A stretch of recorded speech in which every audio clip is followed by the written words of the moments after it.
हर हर महादेव दोस्तों, आप सभी को स्वागत है फिर से हमारे चैनल में। दोस्तों, आज मैं एक गरीब झोपड़पट्टी में रहने वाली हजामिन की कहानी आप सभी को सुनाने वाली हूँ, जो बहुत ही सुंदर कहानी है। और आप सब इस कहानी को पूरा जरूर ही सुनिए। और हमारी कहानी आप सभी को पसंद आए तो प्लीज़ हमारे वीडियो को लाइक, शेयर और चैनल को सब्सक्राइब कर बेल आइकन को जरूर ही प्रेस कीजिए, क्योंकि जब भी मैं नई वीडियो अपलोड करूं तो आप सबके बीच पहुंचे। तो दोस्तों, एक समय की बात है कि सावन के ही महीना था। एक हजामिन एक घाट पर नौबारी का काम कर रही थी। सावन में हर शिव भक्त लोग भगवान भोलेनाथ के दर्शन के लिए बहुत ही इकट्ठे हो कर जाते हैं। कहीं लोग काशी जाते हैं, तब बाबा बैजनाथ धाम जाते हैं, महादेव को जाते हैं, या गुप्ता धाम जाते हैं, या अन्य कहीं जहां भगवान भोलेनाथ का मंदिर हो वहां पर दर्शन करने के लिए भक्तों का भीड़ बहुत ही जोरों से लगती है। उसी तरह एक घाट पर एक हजामिन बैठकर नौबारी के काम कर रही थी।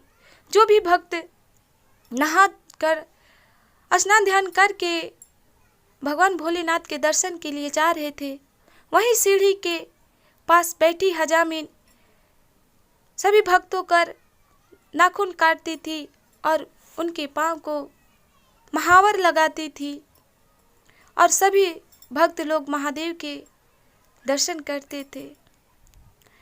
तो उसी समय माता पार्वती कैलाश पे बैठे महादेव से कहती हैं कि हे भगवान भोलेनाथ,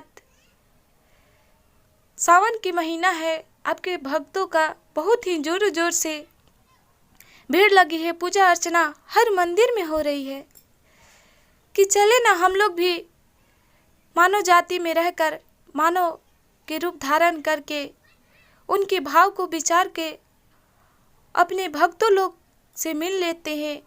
उनकी क्या दशा है, क्या लोग कैसे की पूजा अर्चना कर रहे हैं, कि जरा चलते हम लोग भी तो बहुत ही अच्छा लगता। तो भगवान भोलेनाथ माता पार्वती से कहते हैं कि ठीक है प्रिय, चलो चलते हैं।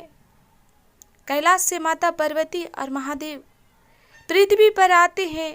माता पार्वती एक बूढ़ी माँ की भेष धर लेती हैं और भगवान भोलेनाथ एक वृद्ध पुरुष के भेष धर लेते हैं, और दोनों लोग उसी घाट पर उतर जाते हैं जहाँ हजामिन नौबारी के काम कर रही थी। और भगवान भोलेनाथ गंगा जी में स्नान ध्यान किए, माता पार्वती भी की। तभी माता महादेव से कहती हैं कि जाइए, आप भी अपने भक्तों लोग से मिल लीजिए, हम भी अपने शिष्या से जा रहे हैं, मिल ले रहे हैं, कैसे हमारे भक्त लोग हैं। तभी माता पार्वती देखती हैं कि एक हजामिन है जो वो नौबारी कर रही है। जितने शिव भक्त लोग जा रही हैं, महिला लोग, उन सभी लोग का नाखून काट रही है और पाँव में महावर लगा रही है। बहुत सुंदर सभी लोग लग रहे हैं पाँव में महावर लगाकर। तो अभी माता पार्वती भी उस हजामिन के पास जाती हैं और कहती हैं कि ये बहन, आप हमारे भी पाँव को महावर लगा दीजिए और नाखून को काट दीजिए। परंतु माता पार्वती के पास तो कुछ पैसे नहीं थे। जो भी भक्त लोग जाते थे, महावर लगवा रहे थे और नाखून कटवा रहे थे, उस हजामिन को कुछ पैसे दे रहे थे, और उसी से उस हजामिन का एक साल के पूरी रोजी रोटी चल रही थी।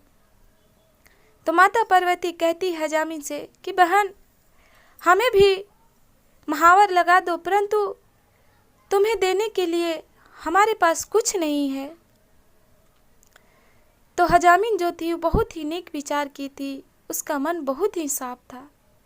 तो कहती है कि आइए माँ, पहले मैं आप ही को महावर लगा देती हूँ, तभी सभी भक्तों को लगाऊंगी। तो हजामिन बड़ा ही प्यार से माता पार्वती को 9 बारी करती है और उनके पाँव में महावर लगाती है। माता बहुत ही खुश हो जाती है अपने पाँव को देखकर और उस हजामिन के व्यवहार को देखकर बहुत ही आनंदमय हो जाती हैं। कहती हैं कि देखो हमारी भक्त कितनी अच्छी है, कितनी दयालु है, सभी भक्तों को पीछे छोड़कर पहले हमें ही महावर लगा दी। फिर हजामिन कहती है कि चाहिए माँ, अभी भगवान भोलेनाथ के दर्शन कराइए, सबका कल्याण होता है।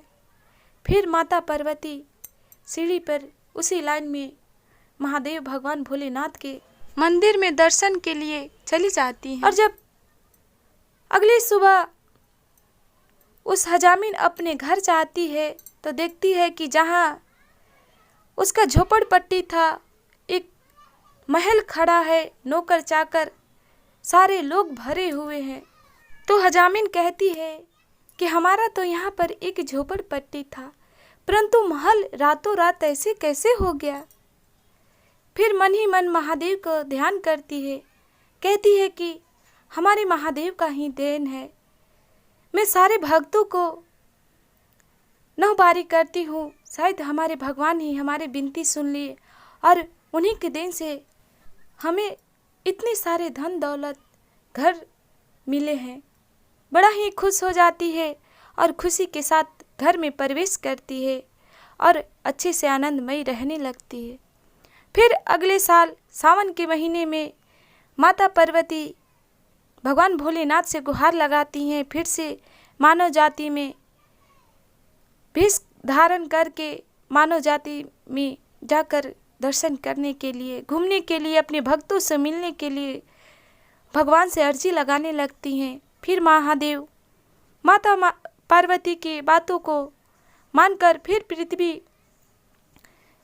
पर आते हैं, मानव जाति का भेष धारण करते हैं और अपने भक्तों से मिलने चले जाते हैं। और माता भी उसी घाट पे आती हैं और स्नान ध्यान करके फिर उसी मंदिर की सीढ़ी के पास जाती हैं। इधर उधर देखने लगती है तो देखती हैं कि हजामिन तो वहाँ पर है ही नहीं। वो खोजने लगती है, कहती है कि देखो भला, अगले साल तो वो हजामिन थी, परंतु इस बार ऐसा क्या हो गया कि वो नहीं आई है। किसी के पास कितनों भी धन दौलत हो जाए तो अपना जो काम होता है भला छोड़ना चाहिए। चले, अब यहाँ पर नहीं है तो उसके घर ही चलकर देखते हैं।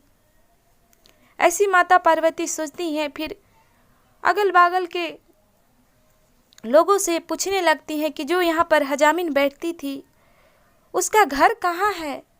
तो लोग बताते हैं और माता पार्वती पूछते पूछते हजामिन के घर चली जाती हैं।